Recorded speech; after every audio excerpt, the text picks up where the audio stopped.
I was standing in my driveway in Rapid City, South Dakota, staring at the certified letter from the Meadowbrook Hills Homeowners Association when I realized my life was about to become a bureaucratic nightmare. The letter demanded immediate removal of my newly installed residential wind turbine, citing violations of aesthetic standards that apparently mattered more than clean energy or common sense. My name is Marcus Webb, and I had spent the last 8 months researching, planning, and finally installing a state-of-the-art vertical axis wind turbine on my property. South Dakota has some of the best wind resources in the country, and I had always been passionate about renewable energy. After working as an electrical engineer for 15 years, I finally had the knowledge and resources to make my dream of energy independence a reality. The turbine stood 30 feet tall, sleek and modern with its helical blades that rotated smoothly even in gentle breezes. It was beautiful to me, a symbol of progress and sustainability. The letter was signed by Patricia Cunningham, the HOA president, and her words dripped with condescension.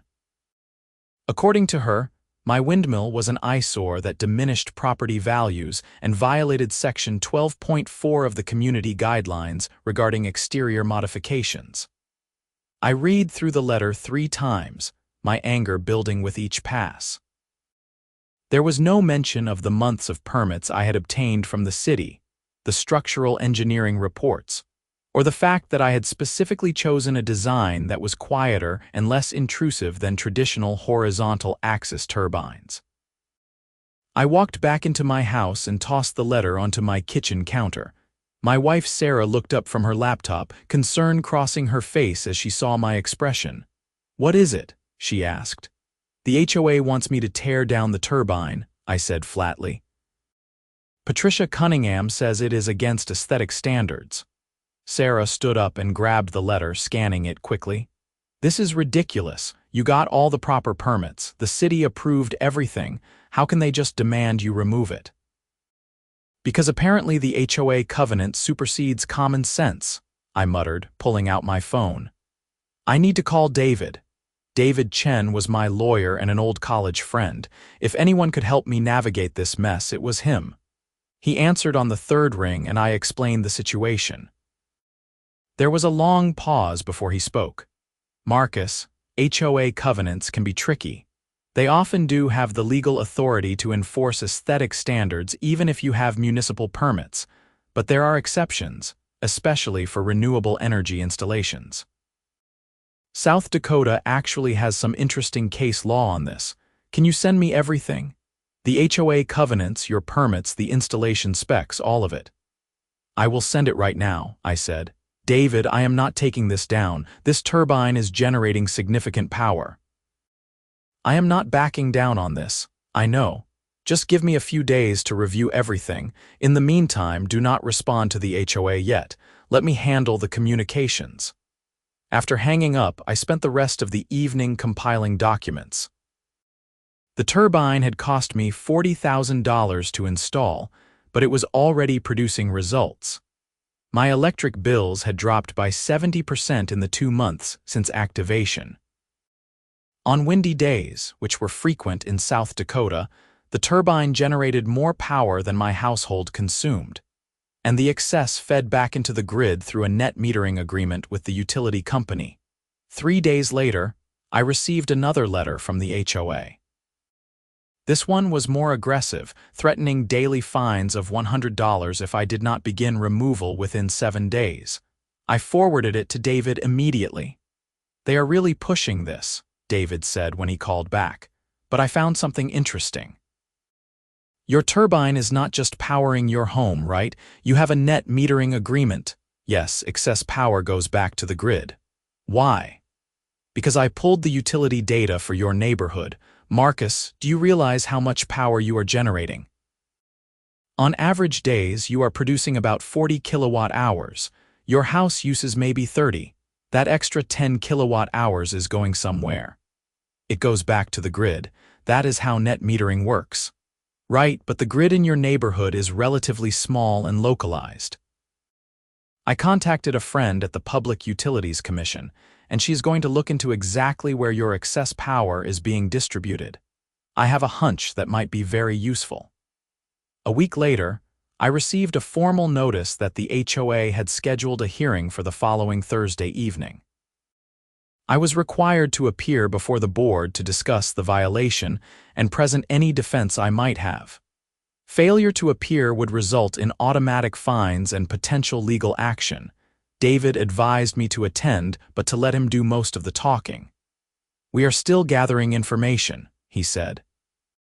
But I should have something compelling by then. The day before the hearing, David called with news that made me smile for the first time in weeks. "Marcus, you are not going to believe this. I got the utility distribution report from the commission.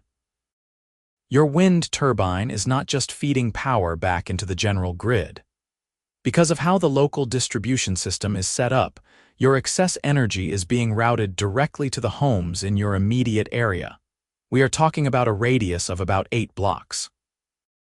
"Okay," I said slowly, not quite understanding the significance. "Marcus, that radius includes 47 homes. Want to guess how many of those homes belong to HOA board members? How many? 5. Including Patricia Cunningham's house. Your wind turbine is literally powering the homes of the people trying to force you to tear it down." I laughed, a genuine belly laugh that felt good after weeks of stress. "Are you serious?" "Completely. And it gets better. The Utility Commission is very interested in this case now. They have been promoting renewable energy initiatives, and the idea that an HOA is trying to ban a successful residential wind installation has caught their attention. They are sending a representative to your hearing tomorrow." The next evening, Sarah and I arrived at the community center where HOA meetings were held. The parking lot was packed, which surprised me. Usually these meetings drew maybe a dozen residents. Tonight there had to be 50 people inside. We entered the main room to find rows of folding chairs facing a long table where the 5 board members sat. Patricia Cunningham occupied the center seat, flanked by 2 other women and 2 men. Patricia was exactly what you would expect from her name and position. She was in her early 50s with an asymmetrical blonde haircut that probably cost more than my monthly grocery bill. She wore a cream-colored blazer over a silk blouse, and her expression suggested she smelled something unpleasant. David was already there, setting up a laptop at the small table reserved for residents presenting to the board. He nodded to me as we sat down in the front row.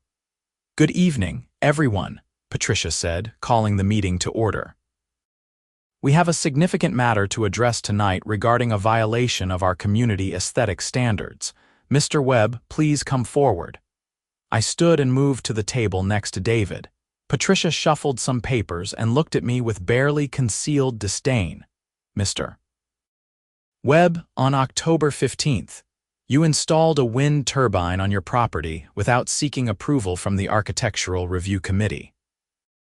This turbine violates Section 12.4 of our community covenants, which requires all exterior modifications to maintain the aesthetic harmony of our neighborhood. You were sent a notice to remove this structure, which you have ignored. What do you have to say for yourself?" David stood before I could respond. "Miss Cunningham, I am David Chen, representing Mr. Webb. Before we proceed, I want to clarify several points. First, Mr. Webb obtained all necessary permits from the City of Rapid City, including approval from the Planning Commission and the Building Department. Second, he notified the Architectural Review Committee via email on September 3rd, well before installation began. He received no response." Patricia's expression tightened. "We have no record of receiving such an email." "I have the email here, along with delivery confirmation," David said smoothly, clicking his laptop.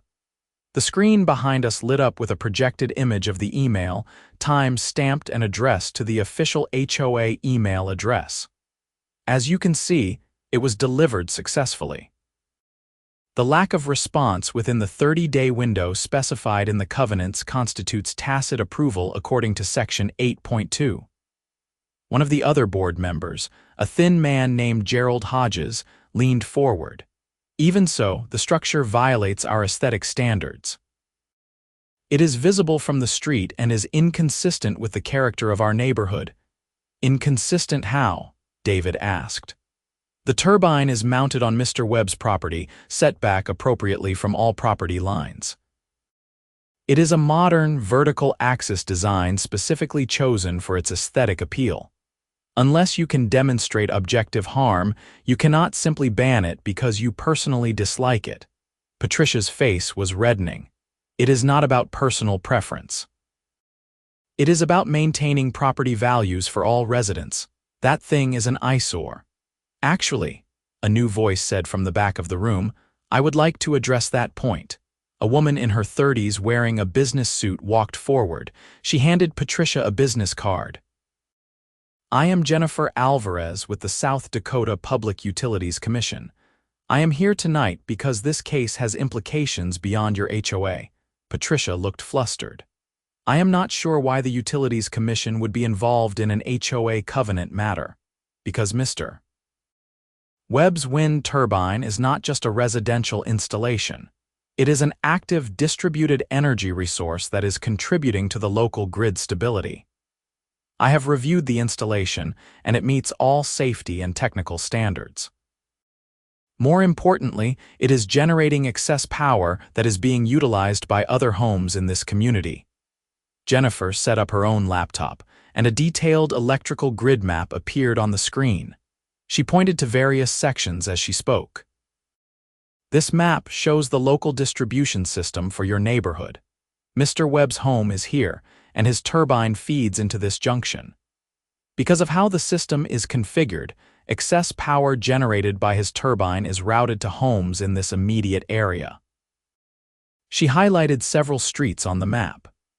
Based on utility data from the past 2 months, Mr. Webb's turbine has generated approximately 1,200 kilowatt-hours of excess energy.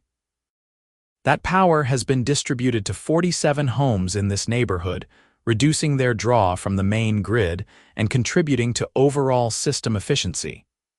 She paused and looked directly at Patricia. Miss Cunningham, your home is one of the 47 recipients of this power. In the past 2 months, approximately 23 kilowatt-hours of the electricity used in your home came from Mr. Webb's wind turbine. That is roughly equivalent to 6% of your total consumption. The room erupted in murmurs. Patricia looked stunned. That cannot be right. I assure you it is. We have detailed metering data. Would you like me to provide you with the specific dates and times when power from Mr. Webb's turbine was routed to your home? Patricia did not respond. Gerald Hodges tried to recover. Even if that is true, it does not change the fact that the turbine violates our aesthetic covenants. Actually, it might, David interjected. South Dakota law includes provisions that protect renewable energy installations from overly restrictive covenant enforcement. Specifically, State Statute 43-11-26.1 states that HOAs cannot ban solar or wind energy devices unless they pose a clear threat to public health or safety, or unless the HOA can prove substantial harm to property values with objective evidence. He pulled up a document on his screen. Furthermore, the statute specifies that aesthetic objections alone are not sufficient grounds for prohibition if the device provides a substantial public benefit. I would argue that a device that is actively powering the homes of your own board members certainly qualifies as a public benefit. Another board member, a woman named Denise Porter, spoke up. But we do have discretion over aesthetic matters. That is the entire point of the Architectural Review Committee. Discretion, yes. Absolute authority, no, David said. And your discretion has to be exercised reasonably. Can you point to any objective evidence that Mr. Webb's turbine has harmed property values, any appraisals? Any comparative market analysis? Denise hesitated. Well, no, but it has only been 2 months. Exactly. You have no evidence of harm, but you do have evidence of benefit. The Utilities Commission data shows tangible benefit to your community. Forcing removal under these circumstances would be arbitrary and capricious enforcement, which violates your own fiduciary duty to act in the best interests of all homeowners. Patricia was clearly struggling to maintain her composure. This is absurd. We have the authority to maintain standards in this community.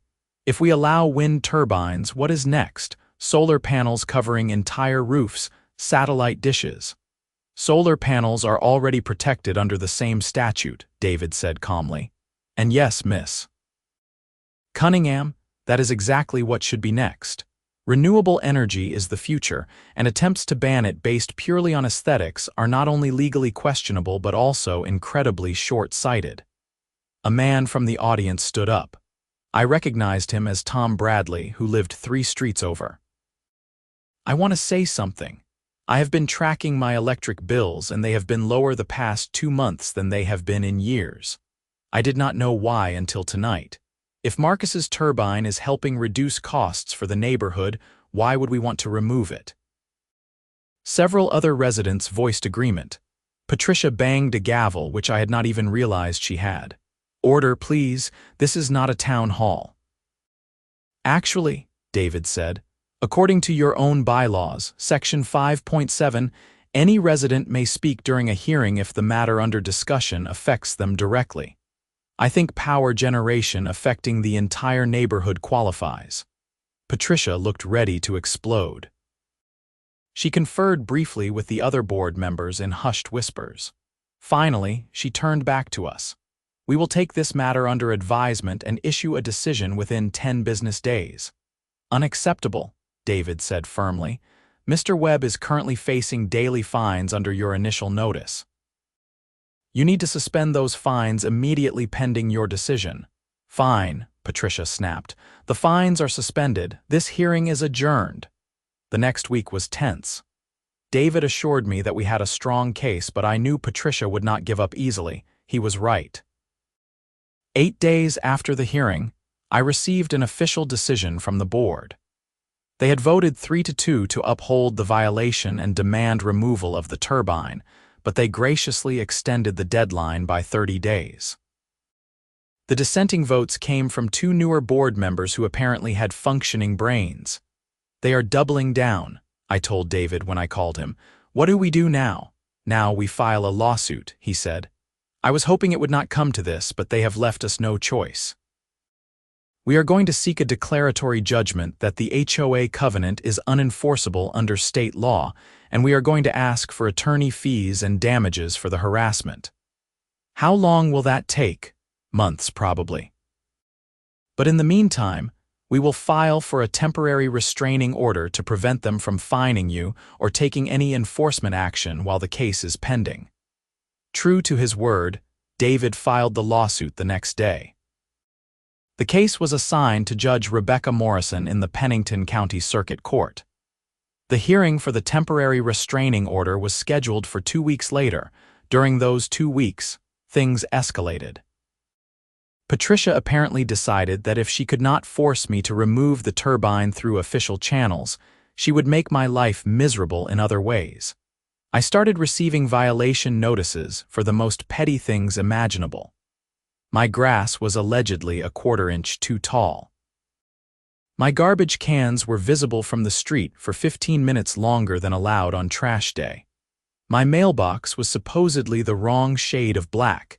Each violation came with a threatened fine. David collected them all as evidence of retaliatory harassment.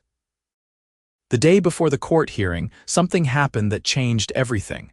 I was at work when Sarah called me, her voice shaking. Marcus, you need to come home right now.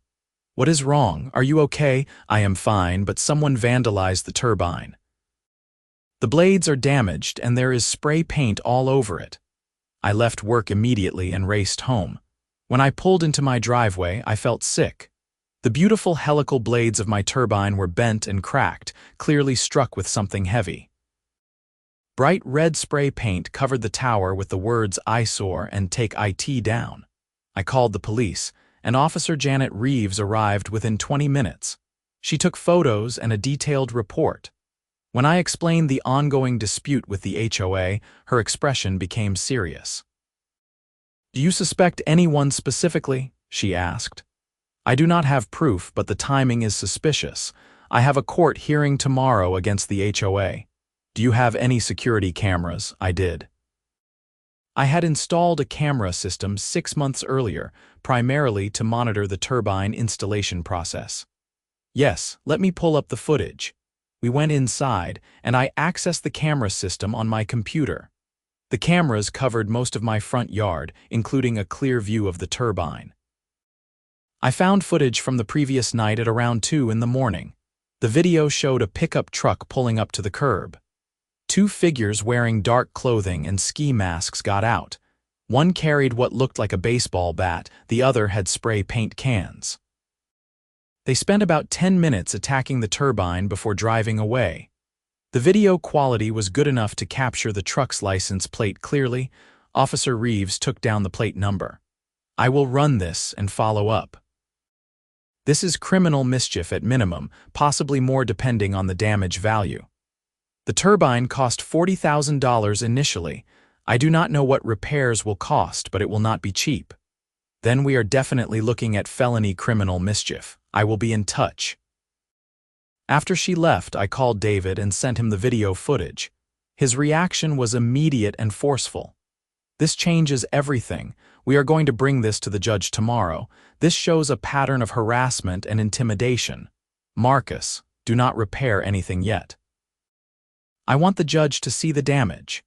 The next morning, Sarah and I arrived at the courthouse an hour early. David met us in the hallway with news. The police ran the license plate. "The truck is registered to Gerald Hodges, one of the HOA board members." "Are you serious?" "Completely." "They are bringing him in for questioning today. But here is where it gets really interesting. I subpoenaed the HOA's internal communications last week. I got the documents this morning. Marcus, there are emails between Patricia Cunningham and Gerald discussing ways to force you to move. One email explicitly mentions making your life hell until you give up and sell." My blood ran cold. "They put that in writing." People are often stupider than you would think, but it gets worse. There are also emails discussing the turbine with a lawyer they consulted. The lawyer explicitly told them that trying to ban your turbine would likely violate state law and that they should seek a compromise. Patricia responded by saying she did not care about the law. She wanted the turbine gone. When we entered the courtroom, Patricia and 2 other board members were already seated with their attorney, a nervous-looking man in his 40s. Gerald was notably absent. Judge Morrison entered, and we all stood. She was a woman in her 60s with steel gray hair and an expression that suggested she did not tolerate nonsense. "Please be seated," she said. "I have reviewed the pleadings in this matter. Mr. Chen, you are seeking a temporary restraining order to prevent the HOA from enforcing what you claim is an unlawful covenant restriction. Is that correct?" "Yes, Your Honor, and we have significant new developments that we need to bring to the court's attention." For the next hour, David laid out everything. He presented the Utility Commission data showing that my turbine was actively powering homes in the neighborhood. He showed the emails demonstrating Patricia's disregard for legal advice and her intent to harass me into compliance. Then he showed the video of the vandalism and explained that the truck belonged to a board member. Judge Morrison's expression grew darker as the presentation continued.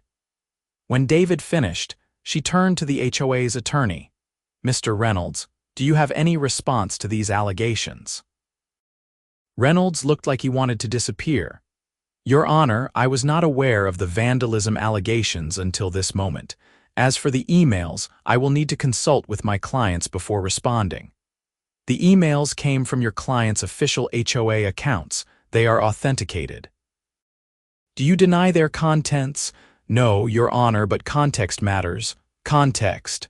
Judge Morrison looked down at her notes. "Mr.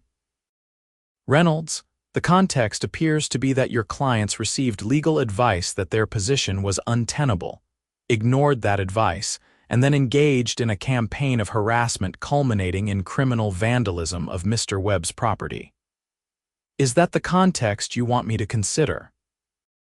Reynolds had no answer. Patricia leaned over to whisper urgently in his ear, but he waved her off. Judge Morrison continued. I am granting the temporary restraining order. The HOA is prohibited from taking any enforcement action related to Mr. Webb's wind turbine pending the resolution of this case. Furthermore, I am referring the matter of the emails to the county prosecutor's office for potential criminal investigation. Conspiracy to commit criminal mischief and harassment are serious matters. She looked directly at Patricia.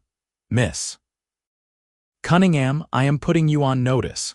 If there are any further incidents involving Mr. Webb's property or any retaliatory actions against him, I will hold you personally liable. Do you understand? Patricia's face was bright red. Yes, Your Honor, she managed to say. Good. We will reconvene in 60 days for a full hearing on the merits. Court is adjourned. As we left the courtroom, I felt a weight lift from my shoulders. Sarah squeezed my hand. Is it over? Not yet, David said, but we just won a major battle. 2 days later, Officer Reeves called to inform me that Gerald Hodges had been arrested. The video evidence was clear, and when confronted, he had confessed. He claimed that Patricia had convinced him that the vandalism was necessary to protect property values, and that she had promised to cover any legal costs. He was charged with felony criminal mischief and conspiracy. The story hit the local news that evening. HOA board member arrested for vandalizing residents' wind turbine was the headline. By the next morning, it had been picked up by regional and then national outlets. Apparently, the combination of HOA overreach, renewable energy, and criminal vandalism made for an irresistible story. My phone rang constantly with interview requests. David advised me to do a few carefully selected interviews to tell my side of the story. I appeared on a local morning news show, then did a phone interview with a national renewable energy publication. The publicity had an immediate effect on the HOA. Within a week, a group of residents had organized a petition to recall the entire board.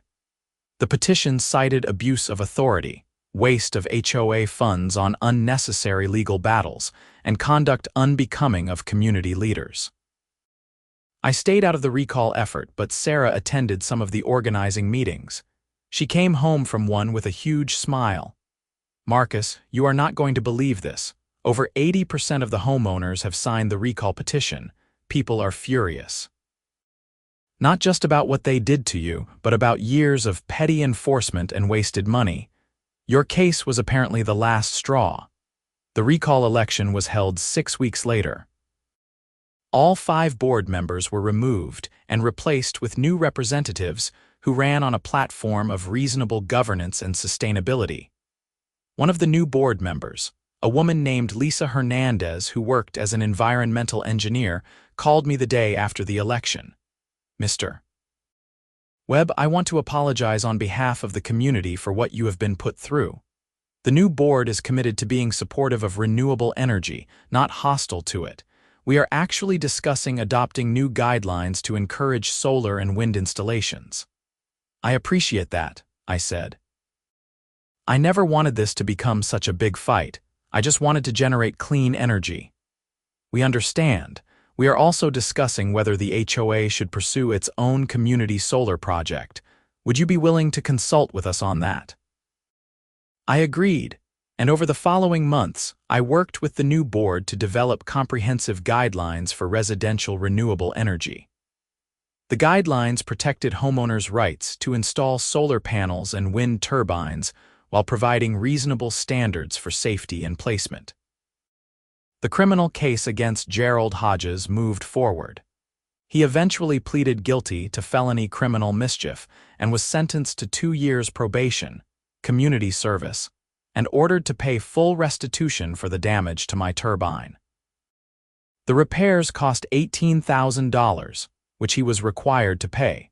Patricia Cunningham faced legal troubles of her own. The prosecutor's office charged her with conspiracy to commit criminal mischief based on the emails and Gerald's testimony that she had encouraged the vandalism.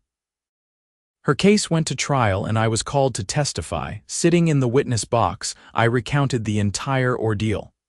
The harassment, the petty violations, the escalating conflict. The prosecutor showed the jury the emails where Patricia had discussed making my life miserable and had disregarded legal advice about the turbine. The defense tried to argue that Patricia had never explicitly ordered the vandalism, but the jury was not convinced. After 3 days of testimony, they found her guilty of conspiracy. She was sentenced to 1 year in jail, suspended to 6 months of home detention, 3 years probation, and 500 hours of community service. The civil case against the HOA itself took longer. David argued that the HOA's actions had been so egregious that they warranted substantial damages beyond just the cost of the vandalism. He presented evidence of my lost time, stress, and the chilling effect that the HOA's actions had on other residents who might want to install renewable energy. The case went to mediation, and the HOA's insurance company pushed for settlement. We eventually agreed on a payment of $125,000, which covered my attorney fees, the vandalism, repairs, damages, and a contribution to the community's new solar project fund. But the most satisfying moment came about 8 months after the initial letter from Patricia. I was invited to speak at a South Dakota Public Utilities Commission hearing about distributed renewable energy. Jennifer Alvarez had invited me to share my experience as a case study for why the state needed stronger protections for residential renewable installations. I stood before the commission and told my story. I talked about the turbine, the harassment, the vandalism, and the eventual vindication. Then I presented updated data on the turbine's performance. In the 10 months since installation, my wind turbine has generated approximately 6,000 kilowatt-hours of electricity. 3,000 of those kilowatt-hours have been consumed by my own home, replacing power I would have purchased from the grid. The other 3,000 kilowatt-hours have been distributed to my neighbors, reducing their grid consumption and contributing to overall system efficiency. I pulled up a chart showing the distribution. Based on utility data, 47 homes in my neighborhood have received power from my turbine. That includes 5 homes belonging to the former HOA board members who tried to force me to remove it. The irony is not lost on me that the people who called my turbine an eyesore were perfectly happy to use the power it generated. The commission members smiled at that. One of them, a man named Richard Paulson, asked a question. "Mr. Webb, if you could go back and do things differently, would you still install the turbine knowing what you would face?" I did not hesitate. Absolutely. Climate change is real, renewable energy is necessary, and individuals need to be empowered to contribute to solutions. What happened to me was frustrating and costly, but it also exposed the absurdity of prioritizing aesthetics over sustainability. If my experience helps change laws and attitudes, then it was worth it. The Commission ultimately adopted new regulations that significantly strengthened protections for residential renewable energy installations. HOAs in South Dakota could still impose reasonable restrictions related to safety and placement, but they could not ban solar or wind installations based purely on aesthetics, and any restrictions had to be clearly justified with objective evidence of harm. Back in my neighborhood, the new HOA board made renewable energy a priority. Within a year, 12 other homes had installed solar panels, and 2 more had installed small wind turbines. The community solar project I had consulted on was completed, providing additional clean energy for residents who could not install their own systems. My turbine continued to spin quietly in my yard, its helical blades turning smoothly in the South Dakota wind. On windy days, I would stand and watch it, thinking about everything that had happened. The harassment, the vandalism, the legal battles, all of it seemed almost surreal now. One evening, about a year after the original conflict began, Tom Bradley stopped by. He had been one of the residents who spoke up at the hearing in my defense. "Marcus, I wanted to thank you," he said as we stood in my driveway, watching the turbine rotate in the steady breeze. "For what?" "For fighting back. A lot of people would have just given up and taken the turbine down. You stood your ground, and it changed this community for the better. My solar panels went up last month, and I never would have had the courage to do it if you had not fought the way you did." "I just wanted to generate clean energy," I said, echoing the words I had spoken many times over the past year. "I did not set out to start a revolution." "Sometimes revolutions start because one person decides to do the right thing and refuses to back down," Tom said. "You did that." After he left, I went inside and found Sarah in the kitchen preparing dinner. She looked up and smiled. "Another grateful neighbor?" she asked. "Yeah, Tom got his solar panels installed. That is great. You know, I was thinking about everything that happened. As terrible as it was at the time, I think it might have been the best thing for this community. We got rid of a toxic board, we adopted better policies, and now we are actually leading the way on renewable energy in the region." She was right. The local newspaper had done a feature story on our neighborhood's renewable energy transformation, and it had inspired other communities to follow suit.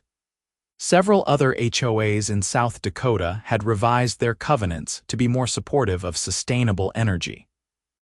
The following spring, I received an unexpected visitor.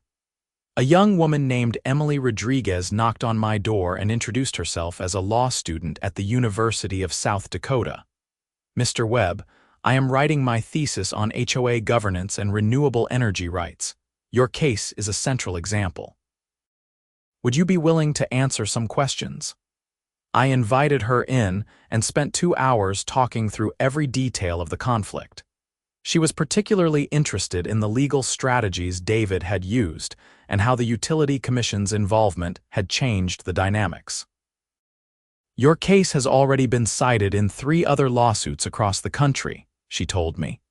"Homeowners facing similar HOA opposition are using your case as precedent. You really did set an important legal standard." That was gratifying to hear. I had hoped that my fight would help others, but I had not realized the impact would extend beyond South Dakota. As Emily was leaving, she paused at the door.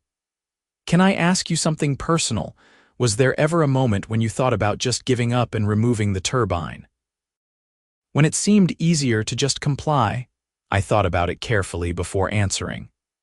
"There were moments when I was exhausted and frustrated. When the harassment was at its worst and the legal bills were piling up, there were definitely times when I wondered if it was worth it. But then I would look at the turbine and remember why I installed it in the first place. It was not just about my electric bill or even about proving a point to the HOA. It was about being part of the solution to climate change. It was about demonstrating that individuals can make a difference.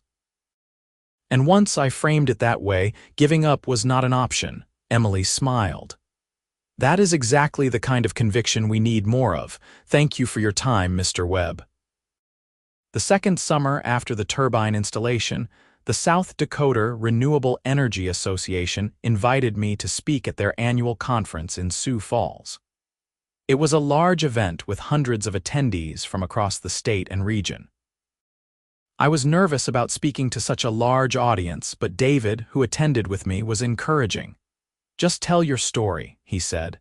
"That is what people need to hear." My presentation was scheduled for the afternoon of the second day. The room was packed with people standing along the walls. I told the story from beginning to end, showing photos of the turbine, the vandalism, and the legal documents. I explained the utility data that proved the turbine was powering neighbors' homes and how that evidence had been crucial in the legal battle. When I finished, the applause was thunderous. During the question and answer session, person after person stood to share their own experiences with HOA opposition to renewable energy. Many expressed frustration at feeling powerless against their associations. Several said my case had inspired them to push back against unreasonable restrictions.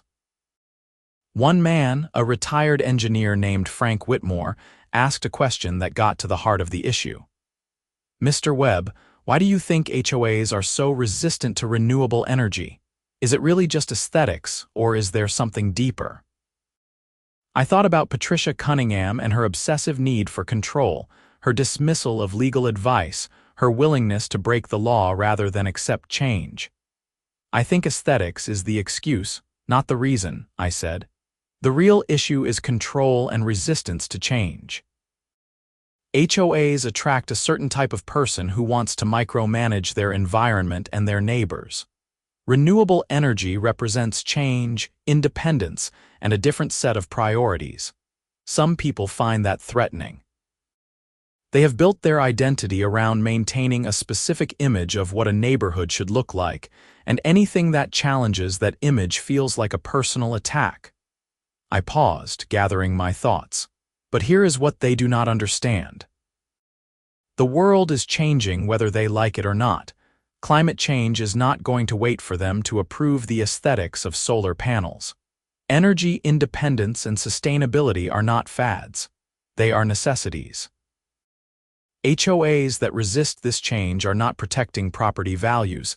They are diminishing them, because forward-thinking buyers want homes that are energy efficient and environmentally responsible.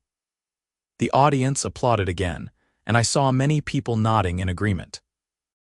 After the conference, several attendees approached me with specific questions about the legal strategies we had used. I connected them with David, who was happy to provide guidance. Over the following months, he told me about several cases where homeowners had successfully challenged HOA restrictions using arguments similar to those in my case. Life gradually returned to a new normal. My electric bills remained low, my turbine continued to generate clean energy, and the neighborhood became a model for sustainable living. The new HOA board was efficient and reasonable, focusing on genuine community needs rather than petty enforcement. But I never forgot how quickly things could go wrong, how a small group of people with too much authority and too little wisdom could cause tremendous harm.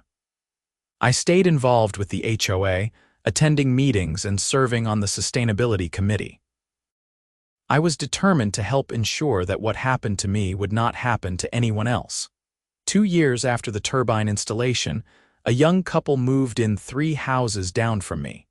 I noticed them unloading boxes one Saturday and walked over to introduce myself. Their names were Kevin and Stephanie Chen, and they were both engineers working at a tech company in Rapid City. "Welcome to the neighborhood," I said. "I am Marcus Webb. If you need anything or have questions about the community, feel free to ask." Kevin looked at me with recognition. "Marcus Webb, you are the guy with the wind turbine. I read about your case in a renewable energy journal. That is actually one of the reasons we wanted to move to this neighborhood.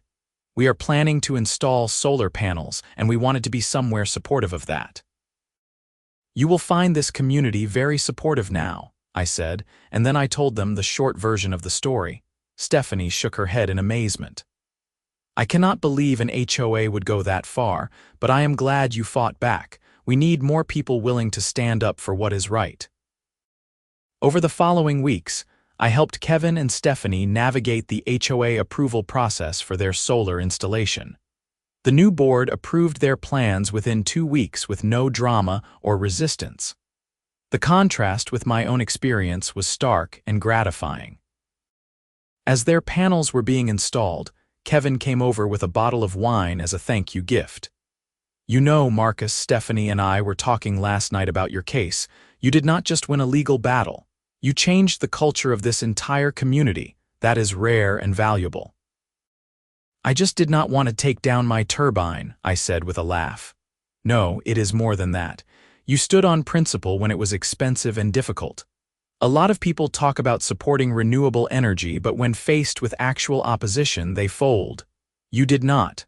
That matters." The 3rd year brought more changes. The community solar project I had helped design was completed and began operation. It was a modest installation, but it generated enough power to cover the common areas and streetlights for the neighborhood, with excess power feeding back to the grid. At the ribbon-cutting ceremony, the new HOA president, Lisa Hernandez, gave a speech that acknowledged the turbulent history. 3 years ago, this community was divided by a conflict over a single wind turbine. That conflict exposed serious problems with how we were governed and what we valued. Today, we stand here celebrating a community solar project that represents who we have become. We are a neighborhood that values sustainability, innovation, and respect for individual choices. We got here because one resident had the courage to stand up for what was right, even when it was difficult. "Marcus, would you please come up here?" I was surprised but walked to the small stage they had set up. Lisa handed me a plaque that read in recognition of Marcus Webb, whose dedication to renewable energy and unwavering principle transformed our community. "Thank you," I said, genuinely moved. But I want to be clear about something. I did not do this alone. I had tremendous support from my wife Sarah, from my attorney David Chen, from the Utilities Commission, and from neighbors who spoke up when it mattered. Change does not happen because of one person. It happens because a community decides to be better. That is what happened here, and I am proud to be part of this neighborhood. The 4th year was quieter. The turbine had become a familiar part of the landscape, just another feature of the neighborhood. Children who moved to the area grew up with it and did not think twice about it. New residents saw it as a positive feature, evidence of the community's commitment to sustainability. I occasionally gave interviews or spoke at events about the experience, but mostly I just lived my life.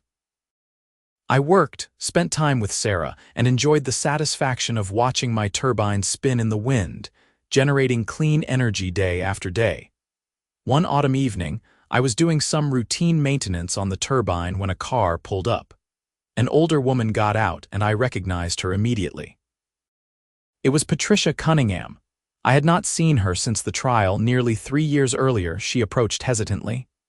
"Hello, Marcus, do you have a minute?" I was wary but curious. "Sure." She looked at the turbine, her expression unreadable. "It is a nice design," she said quietly. I never really looked at it objectively before. I just saw something that was different and decided it was wrong. "Why are you here, Patricia?" She took a deep breath. "I wanted to apologize. What I did to you was terrible. I let my need for control override my common sense and basic decency. I cost the HOA a lot of money, I damaged your property, and I hurt this community. I have spent the last 3 years thinking about why I acted that way, and I am ashamed." I studied her face, looking for signs of insincerity, but I saw only genuine regret. "What changed?" I asked. "Consequences," she said simply. "I lost my position, my reputation, and nearly went to jail. I lost friends. People I had known for 20 years would not speak to me. It forced me to confront who I had become. I started therapy, and I have been working on understanding why I was so obsessed with controlling everything around me." She paused. "I know an apology does not undo what I did. I know I caused you tremendous pain and expense. But I wanted you to know that I understand how wrong I was, and I am truly sorry." I did not know what to say. I had imagined this conversation many times over the years, but the reality was different than I expected. I did not feel the anger I thought I would.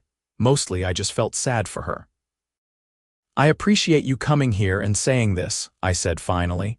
"It does not change what happened, but it takes courage to admit you were wrong. I hope you have found some peace." She nodded, tears in her eyes. "I am working on it, thank you for listening." She walked back to her car and drove away. Sarah came out a few minutes later. "Was that Patricia Cunningham?"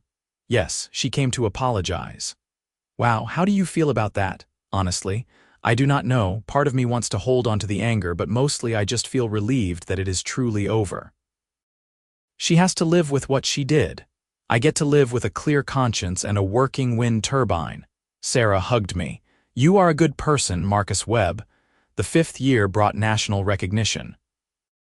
A major environmental organization gave me an award for advancing renewable energy through legal advocacy. The ceremony was in Washington, D.C., and Sarah and I made a weekend trip of it. Standing on stage accepting the award, I thought about how strange life could be. 5 years earlier, I had just wanted to install a wind turbine to reduce my electric bill. I had no intention of becoming an advocate or fighting a legal battle. But circumstances had forced me into that role, and I had discovered something about myself. I had discovered that I was willing to fight for what I believed in, even when it was hard, even when it would have been easier to give up. In my acceptance speech, I talked about the importance of individual action in the face of climate change. We cannot wait for perfect conditions or universal agreement, I said. We have to act based on our own principles and our own capacity. Sometimes that action will face opposition. Sometimes people will call you an eyesore or a troublemaker. But if you know you are doing the right thing, you cannot let that stop you. The future belongs to people who have the courage to build it, one wind turbine, one solar panel, one sustainable choice at a time. The speech was well received, and afterward, dozens of people approached me to share their own stories of fighting for renewable energy. Each story reinforced my belief that what I had experienced was not unique. All across the country, people were facing similar resistance from HOAs, local governments, and neighbors who preferred the familiar to the necessary. But they were fighting back, and slowly, steadily, they were winning. Laws were changing, attitudes were shifting, and renewable energy was becoming normalized. My case had been one small part of that larger transformation, but it had mattered. On the flight home, Sarah and I talked about the future. Do you think we will still be dealing with HOA resistance to renewable energy in 10 years? She asked. I think it will get better, I said. The economic case for renewable energy is too strong to ignore. As installation costs continue to drop and energy prices rise, more and more people will want solar panels and wind turbines. HOAs that try to ban them will find themselves on the wrong side of history and the law. I hope you are right, she said. Me too. Back in Rapid City, life continued its steady rhythm. The turbine spun, the seasons changed, and the neighborhood thrived. 6 years after the initial conflict, my turbine surpassed its projected lifespan and continued to operate efficiently. The cumulative energy production was staggering. Over 30,000 kilowatt-hours generated, half consumed by my home, half distributed to my neighbors. I calculated that the turbine had prevented approximately 23 tons of carbon dioxide from being released into the atmosphere, equivalent to taking 5 cars off the road for a year. Those numbers were not huge in the global scheme of things, but they were real. They represented tangible action in the face of an existential crisis. More importantly, the turbine had inspired others. The neighborhood now had 22 homes with solar installations and 4 with wind turbines. The collective impact was significant, reducing the community's grid dependence by 30%. We had become exactly what Patricia Cunningham had feared, a neighborhood that looked different, that prioritized sustainability over uniformity, that valued function over appearance. And property values. They had increased by 12% above the regional average, driven largely by buyers who specifically wanted homes in a community with strong renewable energy infrastructure. The aesthetic concerns that had driven the initial conflict had proven to be completely unfounded. I sometimes wondered what would have happened if I had just complied with Patricia's initial demand. If I had removed the turbine, paid the fine, and moved on with my life, would anything have changed? Would the neighborhood have eventually embraced renewable energy, or would it have remained locked in outdated thinking? I would never know, but I suspected that standing up had mattered. It had forced a conversation that needed to happen. It had exposed the absurdity of prioritizing appearances over substance. It had demonstrated that individuals could challenge unjust authority and win. On a bright Saturday morning in late spring, 7 years after installing the turbine, I was in my garage organizing tools when Kevin Chen walked over with his young daughter Emily. "Hi, Marcus," Kevin said. "Emily has a school project about renewable energy and she asked if she could interview you." Emily was 7 years old with bright, curious eyes. She held a small notebook and a pencil. "Of course," I said. "What would you like to know?" "Why did you build the windmill?" she asked. "Because I wanted to make electricity from the wind instead of burning coal or gas. It is better for the environment." "My dad says people tried to make you take it down." "Why?" I smiled at the directness of the question. "Some people thought it did not look nice. They wanted all the houses to look the same." "But it does look nice," Emily said, confused. "It spins and makes power. That is cool." "I think so too, but not everyone agreed." "Did you win?" "Yes, I did. And now lots of people have windmills and solar panels because I did not give up." She wrote carefully in her notebook, then looked up with a serious expression. "My teacher says we have to take care of the planet. You are helping do that, right?" "I am trying to," I said. "Good, thank you." She closed her notebook with satisfaction and Kevin laughed. "Come on, Emily. Let us let Marcus get back to his Saturday." As they walked away, Emily turned back. "I want a windmill when I grow up," she announced. That, I thought, was what it was all about, not the legal battles or the awards or even the energy production. It was about showing the next generation that sustainability was normal, that renewable energy was something to aspire to, that fighting for what was right was worthwhile. The turbine continued to spin, its blades catching the endless South Dakota wind, converting motion into electricity, resistance into power, obstruction into opportunity. It stood as a reminder that change was possible, that individuals mattered, that doing the right thing could inspire others to do the same. I went back to organizing my tools, but I kept glancing out at the turbine, still marveling at how something so simple had become so significant. It was just a machine, just blades and a generator and a tower, but it represented something larger. It represented the choice to act instead of waiting, to fight instead of surrendering, to build the future instead of clinging to the past. And on this bright spring morning, with the wind blowing steady and strong, with clean energy flowing from my yard to my neighbors' homes, with children growing up thinking wind turbines were cool and normal and good, I knew that every moment of the fight had been worth it. The turbine spun on, and I smiled.